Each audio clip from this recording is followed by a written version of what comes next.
আসসালামু আলাইকুম guys, welcome to my channel. আজকে আমি আপনাদের দেখাবো গোলাপ ফুলের পিঠা বানানো। পিঠা বানানোর জন্য আমি নিয়ে নিয়েছি আটা। আপনারা চাইলে ময়দাও নিতে পারেন। আমি পিঠা অল্প বানাবো, তাই আটার পরিমাণটাও অল্প নিয়েছি। আপনারা আপনাদের পরিমাণ মতো নিয়ে নেবেন। এর মধ্যে আমি দিয়ে দিব টোস্ট বিস্কুটের গুঁড়োটা আমি আগে থেকেই করে রেখেছিলাম। বিস্কুটের গুঁড়োটা আমি আটার সাথে ভালোভাবে মিক্সড করে নিব। মিক্সড করা হয়ে গেলে এর মধ্যে আমি গুঁড়ো দুধ অ্যাড করে দিব।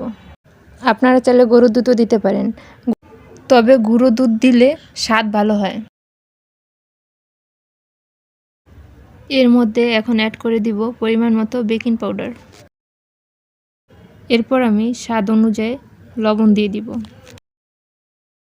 এর মধ্যে চিনি দিয়ে দিব। চিনির পরিমাণটা কম দিয়েছি, কারণ এটা আমি শিরার মধ্যে ভিজাবো। এর মধ্যে সামান্য পরিমাণ সয়াবিন তেল দিয়ে দিব।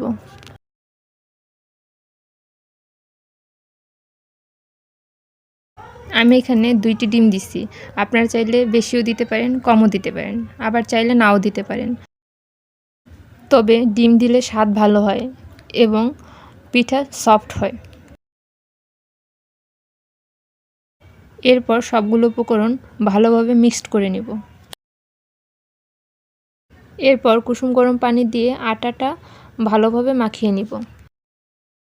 আমরা রুটির জন্য আটাটা যেভাবে ছানি ঠিক ওইভাবে আটাটা ছানিয়ে নেব। এবার আমি গোলাপ ফুল বানানোর জন্য আটাটা রুটির মতো বেলে নিব। এবার একটা স্টিলের গ্লাসের সাহায্যে রুটিটা কেটে নিব।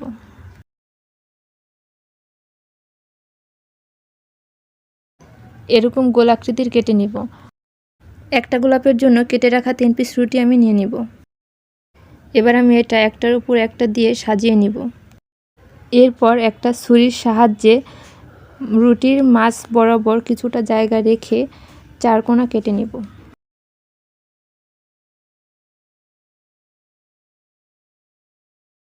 এরপর কাটা রুটিটা একের পর এক এভাবে ভাঁজ করে নিব।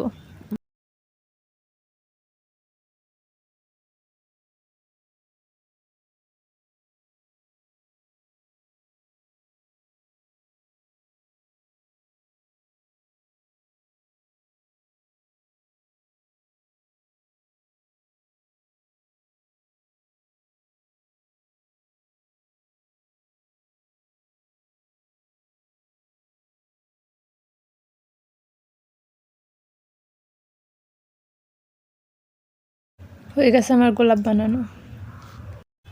এবার আমি শামুক পিঠা বানানো দেখাবো।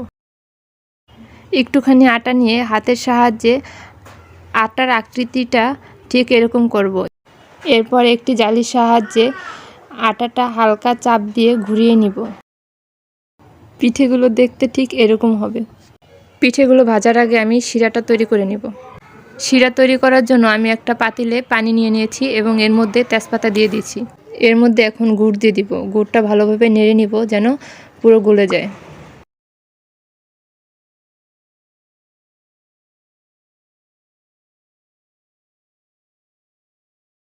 এর মধ্যে এখন স্বাদ অনুযায়ী চিনি দিয়ে দিব। আপনারা যারা বেশি মিষ্টি খান তারা বেশি দিতে পারেন, আর যারা কম খান তারা কম দিতে পারেন। আপনারা আপনাদের পরিমাণ মতো মিষ্টিটা দিয়ে নিতে পারেন। এরপর আমি সামান্য পরিমাণে একটু লবণ দিব। গরম মশলা দিয়ে দিব। শিরাটি ভালোভাবে জ্বালানোর পরে এর মধ্য থেকে গরম মশলা এবং তেজপাতা উঠিয়ে নিব। এখন আমি চলে যাব কড়াই খুন্তি ও আগুনের কাছে। কড়াইটা গরম হয়ে যাওয়ার পর এর মধ্যে আমি তেল দিয়ে দিব। তেলের পরিমাণটা একটু বেশি দিব, কারণ পিঠেগুলো ডুবো তেলে ভাজতে হবে। তেলটা গরম হওয়ার পর পিঠা ভাজার জন্য এক এক করে ছেড়ে দিব। পিঠাগুলো এপাশ ওপাশ করে ভেজে নেব।